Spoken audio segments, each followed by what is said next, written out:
టీవీ49 news కి స్వాగతం. నంద్యాల జిల్లా ఆత్మకూరు మండలం కొత్తరామాపురం, నల్లకాలువ, కరివేన గ్రామాలలో ఇటీవలే కురిసిన భారీ వర్షాల కారణంగా దెబ్బతిన్న పంట పొలాలను జిల్లా కలెక్టర్ రాజకుమారి పరిశీలించారు.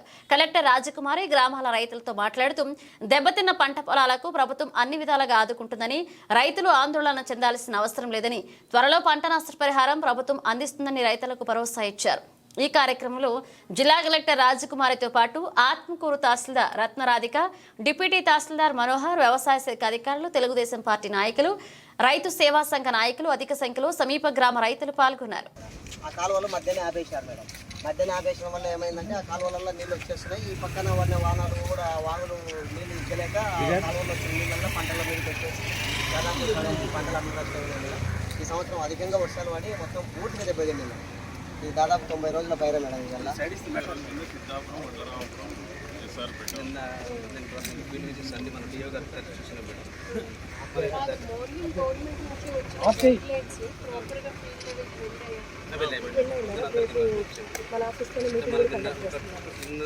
మొన్న చూసాను కొత్తరాంపురం అని ఇక్కడ రోడ్ సైడ్ విలేజ్ మేడం.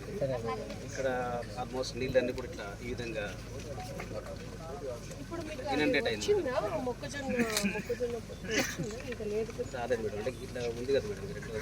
మొక్కజొన్న పొత్తు వచ్చింది కానీ అది ఇంకా కొంచెం గార్డెన్ కావడానికి నీళ్ళతో ఇనండేట్ అయిపోయింది. దాదాపు 1.5 ఫీట్ కొన్ని చోట, ఇంకో చోట మేడం అవుతుంది మేడం. బట్ ఇది ఏమవుతుందంటే మేడం, నిన్న ఉదయం అంతా కొద్దిగా ఎండ కాసి రాత్రి వాన వస్తుంది మేడం. కంటిన్యూస్గా వీక్ డేస్ చూసుకుంటే మేడం చాలా ఎక్కువ ఎక్సెస్ రెయిన్ఫాల్ కూడా ఉంది మేడం. చూపిస్తాను ఇప్పుడు కింద ఒక చోట వాగులు భారీ కంప్లీట్గా ఇట్లా శివభాషం ప్రాజెక్ట్ అని ఆ ప్రాజెక్ట్ నిండింది. కట్టడం వల్ల దాంతోపాటు వర్షాలు ఇవి రెండు వాగులలో పొంగి ఊరిలోకి వచ్చి ఇట్లా ఇవ్వండి మేడం. ఇది అంకులంగా ఇట్లానే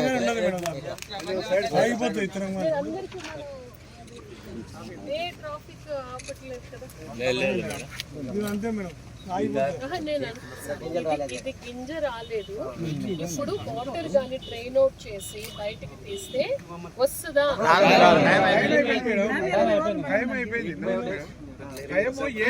కాదు, ఇది వర్షం వల్ల కాదు కదా, ముందు నుంచి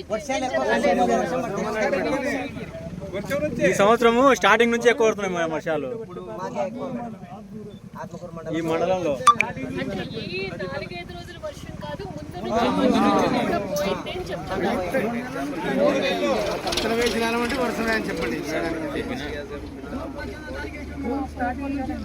అదే చెప్పండి. 4-5 రోజులు కాదు, ముందు నుంచి వర్షాల వల్ల మనకి అన్నది రాలేదు. 5 నుంచి 6 సార్లు మేము మొక్కలు పెరిగినాయి కానీ మళ్ళీ కంటిన్యూగా రైన్ పడడం వల్ల ఇది ఇట్లా కంకులు ఇట్లనే అయిపోయినాయి. పూర్తిగా గింజలే రాకుండా పోయినాయి మేడం. ఇంకోటి పొలం అంతా నీరు సచ్చు మేడం. అంతా నీరు సచ్చు రేగలు పూర్తి డ్యామేజ్ అయినాయి. ఒక్క గింజ కూడా లేకుండా అయిపోయింది. కర్ర ఆహారాన్ని తీసుకోలేకపోవడం వల్ల ఆ విధంగా ఇత్తనాలు రాకపోవడం పెరిగి తరిగిపోయింది మేడం. మళ్ళీ ఇప్పుడు ఈ వానగా ఉన్న ఏర్లు కూడా ఇప్పుడు కులిపోతున్నాయి మేడం. టైం 90 రోజులు దాటినాక మామూలు ఆటోమేటిక్ పులుతుంది. వయసు వచ్చేస్తుంది.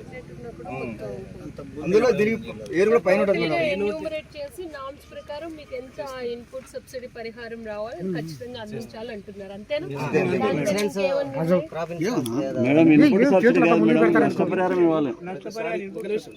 ప్రతిసారి ఏమవుతుందంటే రెయిన్ అవుట్ వాటర్ కాకపోవడం, పైన వచ్చే వాటర్ కావచ్చు, కంప్లీట్ కాలేదు మేడం. అది కంటిన్యూస్ ప్రాసెస్.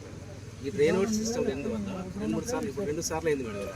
ఫస్ట్ టైం ఒకసారి ఇబ్బంది పడ్డారు, లాస్ట్ ఇయర్లో ఇబ్బంది పడ్డారు. అదో ఇష్యూ ఉంది మేడం. మీరు కూడా రైన్ ఛానల్ చేసుకున్నా సరే వాటర్ పేపర్స్ కంటిన్యూస్ రైన్స్ కూడా ఈసారి మనకు చూసుకుంటే permanent solution from the Siddhapuram tank నుంచి కావాలి మేడం. ఈసారి రెయిన్ఫాల్ కూడా మనకు ఆల్మోస్ట్ చాలా ఎక్సెస్ పట్ల ఈ మండలం మేడం. సో మేజర్ క్రాప్ ఇక్కడ ఉన్న వాటిలో మేజే మేడం మనకు. సో మేజ్ ఉంది కాబట్టి వీళ్ళు ఏమవుతుందంటే మన ఈ స్టేజ్ నుంచి మనకు ఆల్మోస్ట్ కాబ్ హార్డనింగ్ స్టేజ్ వరకు ఉంది మేడం. కంప్లీట్గా వాటర్ ఏరియేషన్ లేనందువల్ల కాబ్ కట్టే పడిపోయి దిగుబడి వచ్చినా కొద్దిగా ఇబ్బందికరంగా ఉంది మేడం. మనమైతే రైతులకు అందరూ చెప్పాం మేడం, నామ్స్ ప్రకారం చేస్తాం, ఇబ్బంది లేకుండా ఎన్యూమరేట్ చేస్తాం అని ప్రిలిమినరీ క్రాప్ టైం ఇచ్చాం మేడం. సో ఇదంతా చేస్తాం మేడం. టుమారో ఆల్సో గారు పండుగ మీటింగ్, జాయింట్ మీటింగ్ ఉంటుంది, ఉంటారు. ఈరోజు ఇన్స్ట్రక్షన్స్ వచ్చాయి. ప్రాపర్గా గ్రౌండ్ లెవెల్కి మాత్రం అందరికి ఇన్స్ట్రక్షన్స్ వెళ్ళారు. రెవెన్యూ అండ్ అగ్రికల్చర్ నేను చెప్తాను. కోఆర్డినేటెడ్ ఎఫర్ట్తో రావాలి. ఇప్పటి వరకు 10th వరకు 11th మనము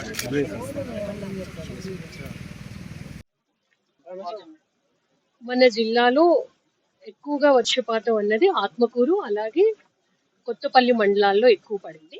ఓవరాల్ గా చూస్తే 5 సెంటీమీటర్స్ ఉంది. కొన్ని మండలాల్లో అయితే చాలా అతి తక్కువ ఉంది. కానీ ఎక్కువ ఎఫెక్ట్ అయిన మండల్స్ ఆత్మకూరు అలాగే కొత్తపల్లి. ఈ రోజు మనకి రాష్ట్ర ప్రభుత్వం ఇన్స్ట్రక్షన్స్ ఇచ్చారు. ఏ రైతుకు పంట 33% మించి నష్టపోయి అది రికవర్ అవ్వదు, లేదు అంటే శాండ్ అంతా సిల్టప్ అయిపోయింది పొలాల్లో ఉంటే ఖచ్చితంగా ఎన్యూమరేట్ చేయాలి. ఆ రైతుకు రాష్ట్ర ప్రభుత్వం అన్ని విధాలా ఆదుకుంటుందని మనకి ఈ రోజు మొదలు పెడతాం. అది ఎన్యూమరేషన్ అన్నది ఈ పంట డేటాబేస్ సపోర్ట్ ఇస్తుంది. ఈ పంట మనకి సెప్టెంబర్ 15 వరకు లాస్ట్ డేట్ ఉంది కాబట్టి ఎవరైనా ఈ పంటలో నమోదు అవ్వకపోయినా ఇప్పుడు నమోదు చేస్తాం. మనం 10th వరకు మనం ఎన్యూమరేట్ చేసి 11th మనం 34 కాలమ్స్ ప్రొఫార్మా ఉంది. దీన్ని మనం ప్రతి గ్రామ సచివాలయంలో కూడా పబ్లికేషన్ ఇస్తాం. ఏదన్నా రైతుకి ప్రాపర్ గా నమోదు చేయలేదు అన్న గ్రీవెన్స్ ఉంటే మనం ఇవ్వచ్చు. ఇచ్చిన తర్వాత ఈ డేటా అంతా కూడా రాష్ట్ర ప్రభుత్వానికి ఫర్దర్ సపోర్ట్ రిలీజ్ చేయడానికి అనేది మనం పంపించడం జరుగుతుంది. కాబట్టి టీంలో అందరికీ కూడా చెప్పాను, ఇన్స్ట్రక్షన్స్ ఇచ్చాను. Agriculture and revenue department coordinated effort తో ప్రాపర్ గా ఎన్యూమరేట్ చేయాలి. మాక్సిమం మనకి ఈ సపోర్ట్ అనేది 2 hectares వరకు ప్రతి ఒక్క రైతుకి వస్తుంది.